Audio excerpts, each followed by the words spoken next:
The gaming world is buzzing, and not all of it is good news, especially if you're a fan of Ubisoft. The UK arm of the French gaming giant just dropped a bombshell, warning that its sales are expected to be lower for the current financial year. And the reasons why are a huge deal for the entire industry. It's not just about them, it's about us, the players, and how our habits are completely reshaping the landscape of gaming. So, what is really going on behind the scenes at the home of Assassin's Creed and Far Cry?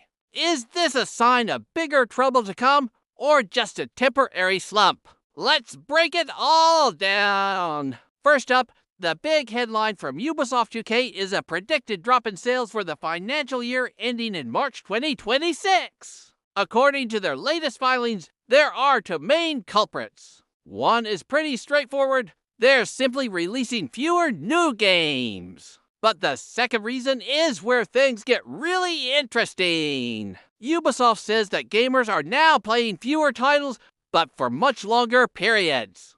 Think about it! How many of you are still sinking hundreds of hours into games like Rainbow Six Siege, Fortnite, or even older titles like Skyrim? This games as a service model where a single game gets constant updates and content drops is keeping us engaged for years, not just weeks. The side effect of this, as Ubisoft points out, is that new games are finding it incredibly difficult to stand out from the crowd. Unless you're a massive, must-play blockbuster, it's tough to grab our attention and our wallets.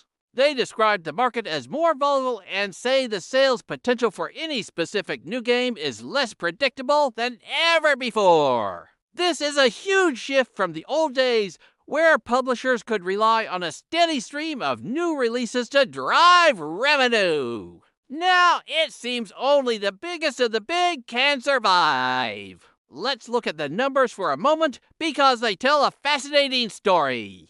In their latest financial report, Ubisoft UK's total revenue actually went up by 11%, from about 30 million to 33 million pounds. But wait, before you get confused. This increase was mainly because they integrated their customer relationship center activities into the business. The real story is in the sale of goods, that is, the actual games. That figure dropped by a staggering 29%, down to 18.9 million pounds. So while the overall company revenue looks okay on the surface, the core business of selling games took a major hit. Their pre-tax profit also plummeted, going from a massive 54.4 million pounds down to just 1.1 million. The main reason for that huge drop was a one-off dividend of 55 million pounds they received from a subsidiary in the previous year,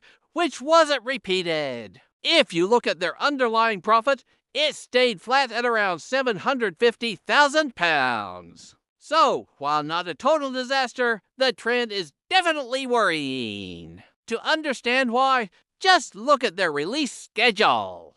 In the past year, they launched big titles like Star Wars Outlaws, Assassin's Creed Shadows, and Just Dance 2025. Sounds like a solid lineup, right? But compare that to the year before, which saw the release of Assassin's Creed Mirage, Avatar, Frontiers of Pandora, The Crew Motorfest, Prince of Persia The Lost Crown, and Skull and Bones. That's a much longer and more diverse list of major releases. Fewer games hitting the shelves means fewer opportunities to make money, especially when the physical game market itself is shrinking. And that brings us to another major factor, the decline of physical media. Ubisoft noted that the UK physical games market fell by about 35% in the year ending March 2025.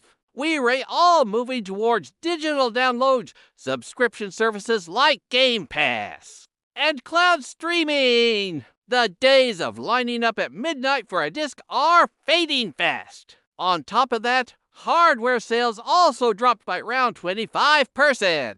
We're in the middle of a console cycle, with the PS5 and Xbox Series X now a few years old. There haven't been any major new console launches, just minor updates.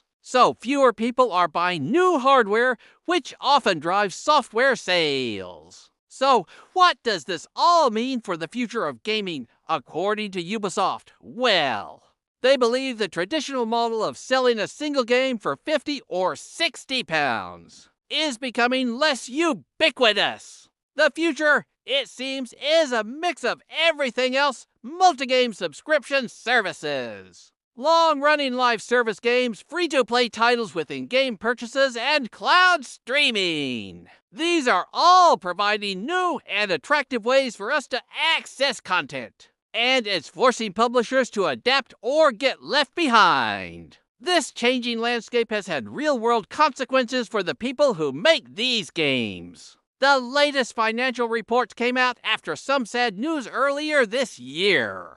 Ubisoft Reflections, the Newcastle-based studio famous for the Driver series and for its work on The Division, made around 100 people redundant. Their Leamington Spa studio was also shut down entirely.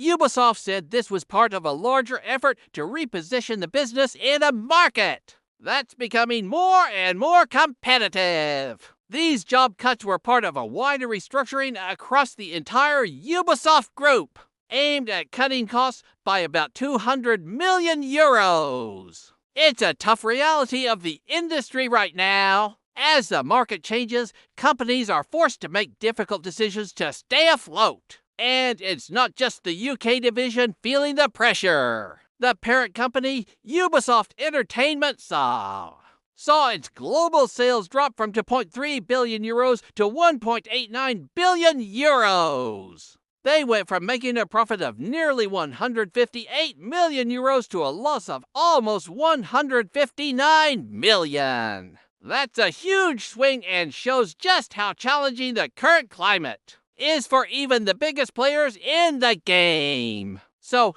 what can we take away from all of this? First, our gaming habits have fundamentally changed. We are dedicating more time to fewer games, making it a high-stakes game of survival for new releases. The games as a service model is clearly dominating, for better or worse. Second, the shift from physical to digital and subscription models is accelerating, forcing publishers like Ubisoft to rethink their entire business strategy. The days of relying on single purchase, full price games are numbered. And finally, these market shifts are leading to painful restructurings and job losses within the industry, which is always heartbreaking to see. The creative talent behind our favorite games is facing uncertainty as companies try to navigate this new, volatile landscape. It's a pivotal moment for Ubisoft and the industry as a whole. They're facing a perfect storm of changing consumer habits, a declining physical market, and intense competition. Their strategy moving forward will be crucial.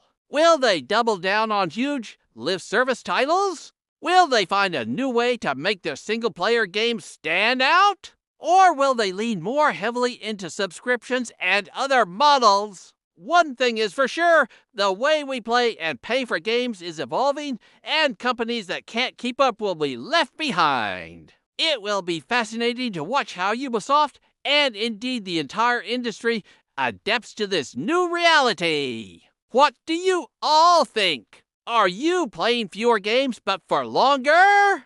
Do you prefer subscriptions like Game Pass over buying individual titles? Let me know your thoughts down in the comments. Thanks so much for watching. And if you found this breakdown interesting, be sure to hit that like button and subscribe for more deep dives into the world of gaming. Catch you in the next one.